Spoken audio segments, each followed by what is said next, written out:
பெண்கள் வந்து போக கூடாதுன்னு சொல்றீங்க, அது எப்படிங்க? தனிப்பட்ட இடத்துல நீங்க போற தப்புன்னு சொல்றீங்க. மாஸ்க்ல வந்து நிறைய பேர் போறாங்க, அப்ப பெண்கள் வந்து தடைப்படுறதுக்கு காரணம் என்ன? அங்க நிறைய கூட்டம் இருக்கு, பக்தி மார்க்கம் உள்ள இடம். அப்படி இருக்கும்போது பெண்கள் ஏன் அங்க போக கூடாதுன்னு ஒரு தடை வச்சிருக்கீங்க? அதுக்கு பதில் சொல்லுங்க. அதை ஒட்டி ஒரு அருமையான கேள்வி கேட்கிறாங்க. அப்ப பள்ளிவாசலுக்கு வழிபாட்டு தலத்துக்கு பெண்களை தடுக்கிறதுக்கு என்ன காரணம் கேட்கிறாங்க. இஸ்லாம் தடுத்தா அந்த கேள்வி ஓகே. இஸ்லாம் தடுக்குதான்னு பாருங்க. நபிகள் நாயகம் தான் அத்தாரிட்டின்னு நான் சொல்லிட்டேன். அன்னைக்கு முதல்ல நான் சொல்லிட்டேன். நபிகள் நாயகம் ஸல்லல்லாஹு அலைஹி வஸல்லம் அவங்களுடைய காலத்துல பள்ளிவாசல்ல ஆண்களும் வந்து தொழுவாங்க, அதே தொழுகையில பெண்களும் தொழுவாங்க.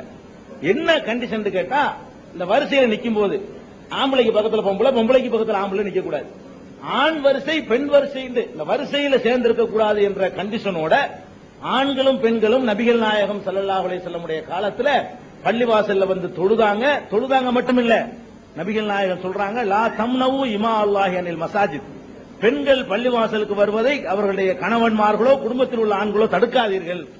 அவ்வளவு தெளிவாக இஸ்லாம் கட்டளையிடுது. பெண்களுக்கு எந்த தடையுமே கிடையாது. இன்னும் சொல்ல போனா நம்ம இந்த தமிழ்நாட்டிலையும் இந்த இந்தியாவில் உள்ள சில பகுதிகளை தான் நம்ம பார்க்கிறோம். அதான் உங்களுக்கு பார்க்க முடியும். இஸ்லாம்ங்கிறது ஒரு இன்டர்நேஷனல் லெவல்ல இருக்கக்கூடிய ஒரு மார்க்கம். சவுதி அரேபியா தான் இன்னைக்கு இஸ்லாம் தோன்றிய ஒரு பகுதி. அங்க நீங்க போனீங்கன்னா பள்ளிவாசல் ஆண்களும் தொழுகிறாங்க, பெண்களும் தொழுகிறாங்க. ஹஜ்ஜின்னு சொல்லி சொல்றாங்க, ஆண்கள் பெண்களும் சேர்ந்து தான் சுத்தி நின்று தொழுகிற காட்சியை நீங்கள் இந்த ஹஜ்ஜுடைய நேரத்தில் வீடியோ கேசட் பார்த்தா கூட, செய்திகள் பார்த்தா கூட, தொலைக்காட்சிகள் எடுத்து போடுவாங்களே, அதுல ஆண்கள் பெண்கள் நிக்கிற காட்சி நீங்க பாப்பீங்க. இதே கேரளாவில் இன்றைக்கு வரைக்கும் பாத்திமா பீவி எல்லாம் போய் தொழுது இருக்கிறாங்க. கவர்னர் பாத்திமா பீவி வெள்ளிக்கிழமை தொழுகையில ஆண்களோட அவங்களும் பெண்களும் போய் நின்று தொழுது இருக்கிறாங்க. இது பெண்கள் தொழுகிறதுக்கு இங்க உள்ள சில பகுதிகளில் அந்த வாய்ப்பு இல்லாத இஸ்லாம் தடுக்கிறதுனால கிடையாதுங்க. என்ன காரணம் கேட்டா, பள்ளிவாசல் இருக்கு. அந்த காலத்துல ஒரு பள்ளிவாசல் கட்டியிருப்போம், ஒரு 200 பேர் அன்னைக்கு இருந்திருப்பான் ஒரு முஸ்லீம், அதுக்காக கட்டியிருப்போம். இன்றைக்கு வந்து 200 பேர் இருந்த ஒரு பகுதியில 5000 பேர் ஆயிட்டான்.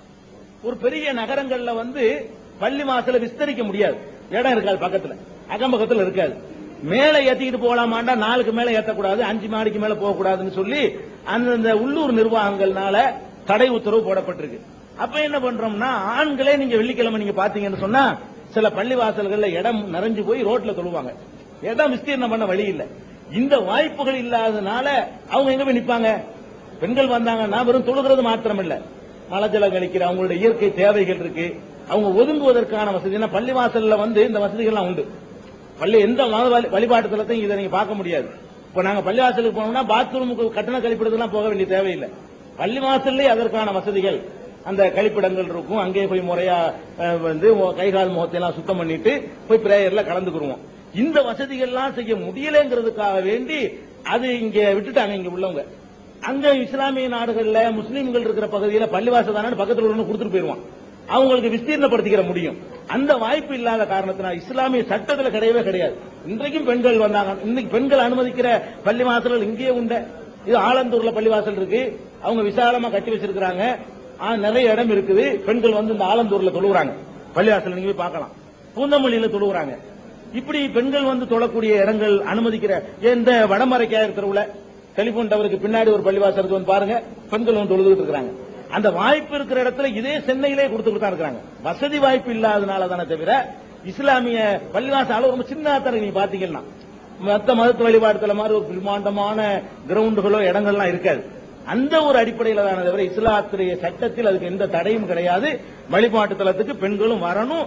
ஒரே ஒரு கண்டிஷன், மாதவிடாய் நேரத்தில் மாத்திரம் அவங்களுக்கு பிரேயர் வணக்கம் கிடையாது. அது ஒண்ணுதான் இஸ்லாத்துல அந்த சோதரத்துக்கு.